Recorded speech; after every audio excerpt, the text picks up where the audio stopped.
Sahabat BUMDes, ini kita berjumpa lagi di unit usaha BUMDes Dedy Jaya, yaitu penanaman melon dengan sistem greenhouse atau hidroponik.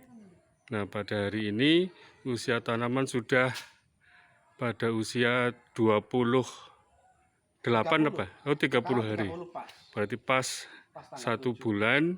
Nah, ini serbuk sari, kepala putih bunga betina.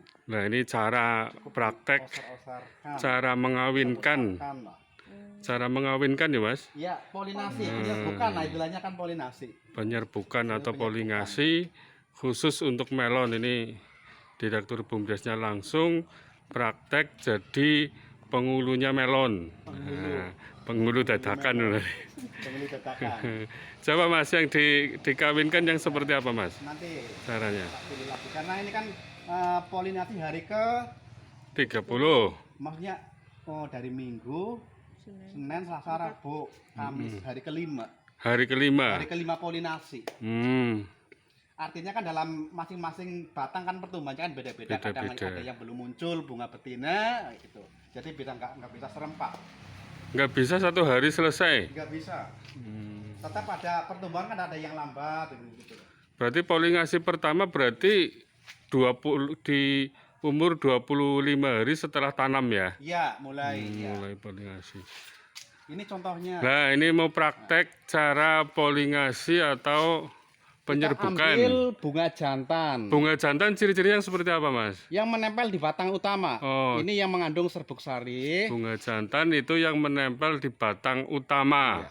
Kemudian lalu kita buang bunganya. Bunganya dibuang, diambil serbuk sarinya saja. Iya. Ini bunga lalu betina. Tumbuhnya di cabang, ditandai dengan bendol. Tumbuhnya di cabang. Ini bunga betina yang ciri-ciri bunga betina, tumbuhnya di cabang dan bendol di bawahnya. Ada bakal buahnya. Yuk, kita usapkan. Ini nih. Nah, itu. Ini cukup. Ya, lalu kita potes pucuknya sebagai tanda ini sudah dipolinasi. Itu cukup, ya. Di potek putes iya, ya, bahasa kita diputes pucuknya sebagai tanda bahwa bunga itu sudah dipolinasi. Apa sih polinasi? Penyerbukan. Nggak bisa Mas, penyerbukan secara alamiah nggak bisa. Sebenarnya bisa. Itu kan faktornya yang pertama kan dari faktor angin, serangga. Kalau di alam dibantu itu ya sebenarnya. Kalau di alam terbuka yang membantu kan itu angin dan serangga. Di greenhouse kan emang serangga itu jarang, terutama untuk misal tawon apa sejenis kupu itu nggak ada yang masuk. Paling mungkin itu semut itu yang semut merah, semut kelangkarang itu mungkin bisa. Jadi makanya, karena modelnya greenhouse itu angin dan serangga memang tidak masuk ya. Iya. Yang mestinya bertugas untuk penyerbukan. Iya. Nah, ini diambil alih oleh manusia untuk penyerbukannya. Ini satu lagi. Ini praktek satu lagi. Ini bunga jantannya. Bunga jantan yang di tangan kanan ya. Iya. Ya, tangan kemudian kanan bunga jantan, tangan kiri pegang bunga betina. Sebagai tanda tumbuh di cabang dan bendol di bawah bunga. Nah, ini lalu kita cara penyerbukannya yang biasanya dilakukan oleh mungkin itu tadi ya, oleh apa istilahnya tawon ya. Iya, serangga. Serangga tawon. Nah,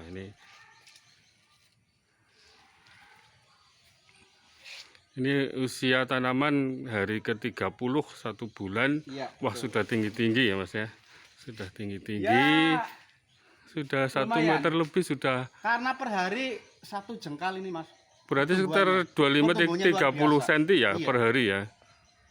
Kita ngerambatinya 2 hari sekali, 3 hari nggak mampu patah. Oh gitu. Oh, berarti 2 hari sekali harus dirambatkan. Nah, harus dituntun ke jalan yang benar harus. Gitu.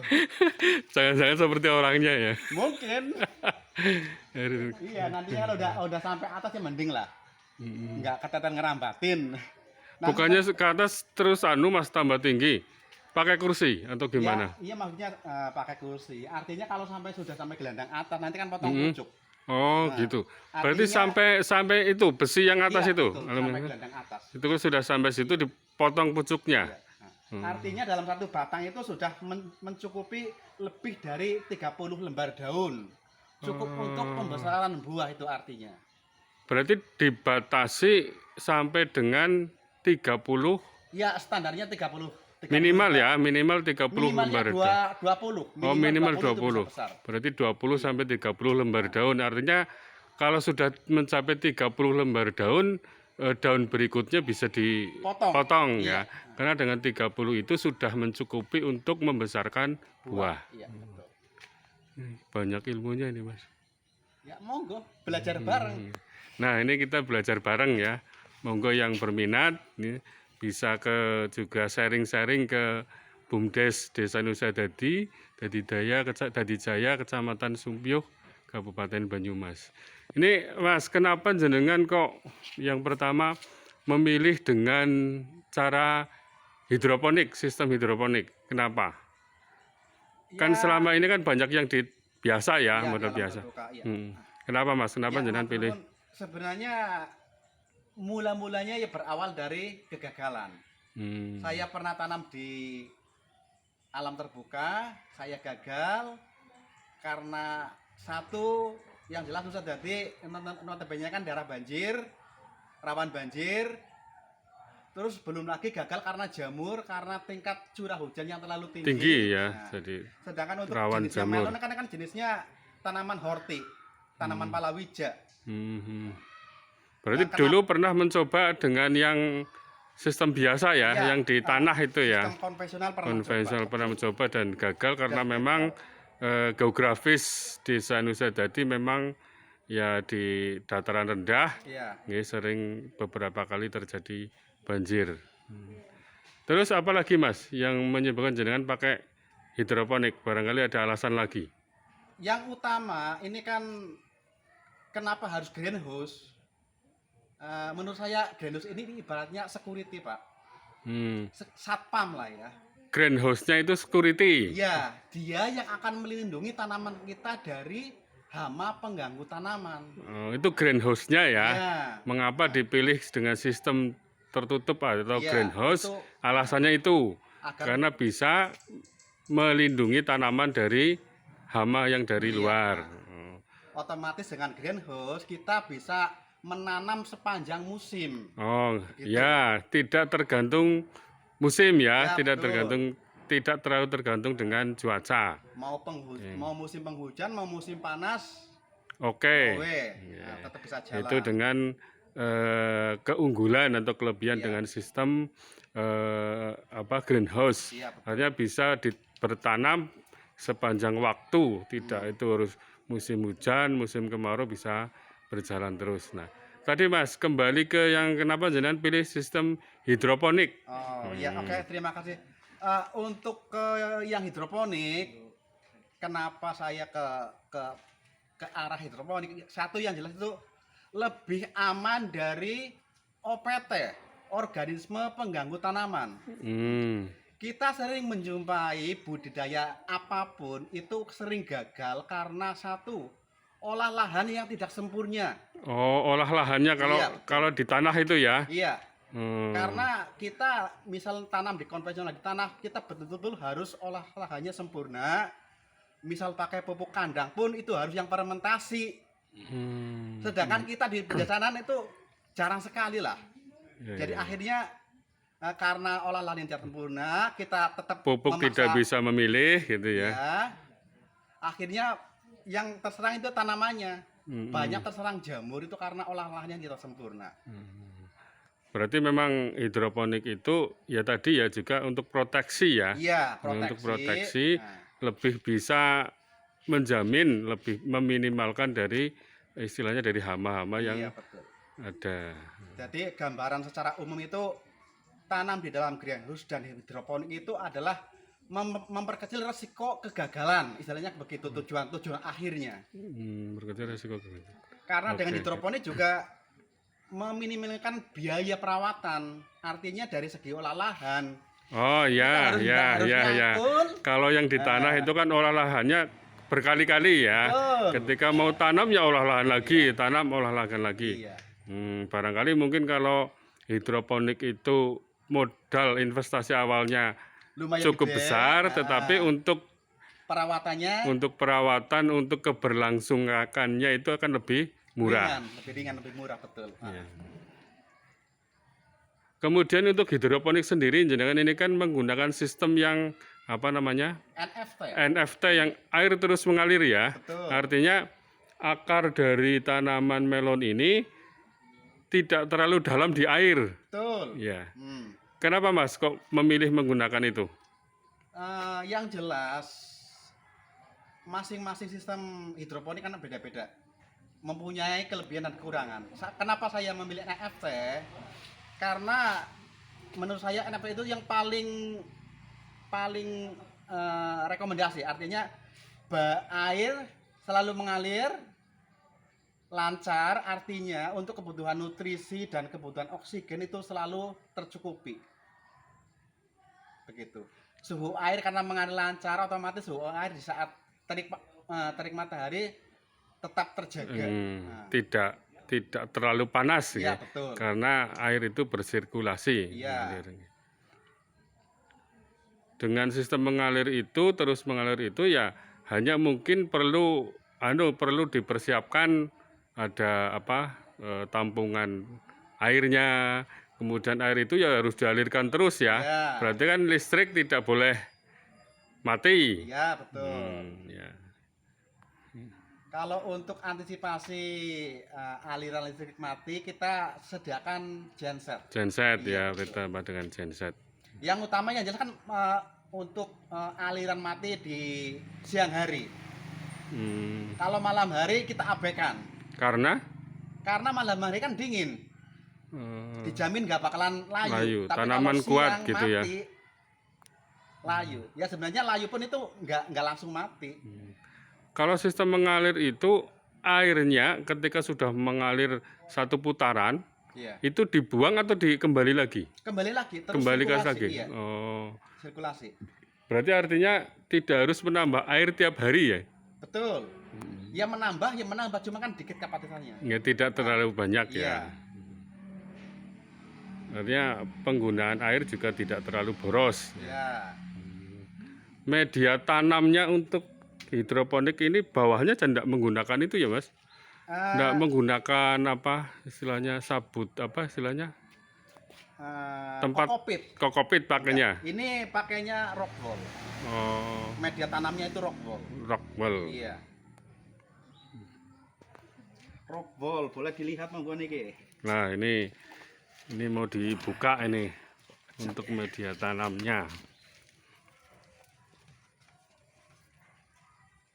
Akarnya boleh ya. Tuh, rapat. Akarnya sudah banyak dan rapat. Walaupun ini tidak menggunakan tanah loh ya. Ini sama sekali tanah menggunakan tanah.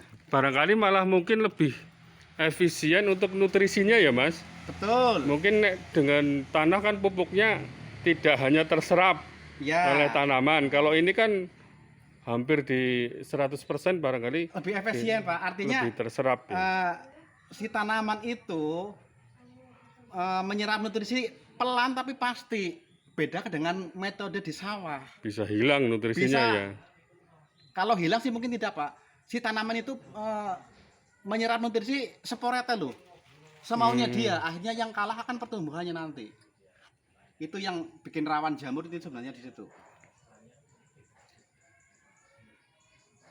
Nah ini Bapak Ibu sahabat desa, sahabat BUMDes, ini tanaman melon dengan sistem hidroponik di dalam greenhouse, usia tanam 30 hari. Ini sudah tingginya ada yang hampir 2 meter ya, ya 1,5 meter sampai dengan 2 meter. Coba Mas keliling ke sana Mas. Ayo, biar yang lain juga nanti ikut kepingin. Monggo saling bertukar ilmu bareng-bareng untuk kemajuan BUMDes dan desanya. Ini contoh yang Nah, ini kenapa? kurang sehat Ya, ini. Nah, kok anu Mas? ini biasanya untuk hama pengganggu tanaman kan, untuk tanaman melon itu musuh utamanya satu, kutu kebul. Kutu kebul. Iya. Artinya kita goyang-goyang gini aman, nggak ada kutu kebul yang lari, itu berarti bukan penyebabnya kutu kebul. Kalau itu karena apa? Ini di sela-sela Mungkin- ternyata ada yang agak keriting mungkin Keriting, bahasanya iya. ya. Bisa jadi karena kekurangan pupuk, kurangan nutrisi, dalam arti mungkin pernah terjadi kondisi listrik mati kok sampai kering. Nah, Oh, artinya akar itu sampai kering apa namanya? sampai kering sekali busuk, itu ya. Kering busuk malahan. Artinya kan pertumbuhan akhirnya kurang. Memaksa tumbuh, tapi karena akarnya sudah kering busuk, akhirnya nunggu proses penggantian akar baru. Itu yang dimungkinkan dengan ini nasibnya. Pernah kejadian? Pernah. Oh, Saya yaitu pernah barangkali gitu. mungkin karena itu ya. Iya. Kalau karena kutu kebul kan berarti bukan, tidak. Bukan, ya. Karena dalam greenhouse dan ternyata digoyang-goyang juga tidak ada kutunya. Ya ini tantangannya ya, tantangannya. Tapi nggak terlalu sih. Kutu kebul nggak terlalu fatal, artinya nggak terlalu fatal banget. Nah, Masih ini kan bisa itu yang gantungan kuning itu kan termasuk perangkapnya itu, Pak. gantung. Oh, Gantungan kuning oh ini. ini. kan insect trap, ini gunanya untuk Saya kira tadi apa Mas ini? memancing kutu kebul, hama-hama itu kan ada lemnya itu, Pak. Apa namanya? Insect trap. Insect trap. Iya, betul. Jadi perangkap insektisida. Iya, perangkap hama. Ya, Ternyata tadi apa pestisida alami lah. kertas apa atau apa ternyata itu ya? Ada fungsinya dong. Ya. Nah ini bisa dilihat ini 900 batang. Ya, betul. 900 batang. Ini saudara genset kita standby, saudara. Nah, genset standby. itu karena Mana-mana mati lampu, tinggal tarik. Begitu. menggunakan sistem air yang terus mengalir atau NFT. Nah, ini karena pengalaman kemarin pernah mati lampu. Nah, ini disediakan genset. Ya.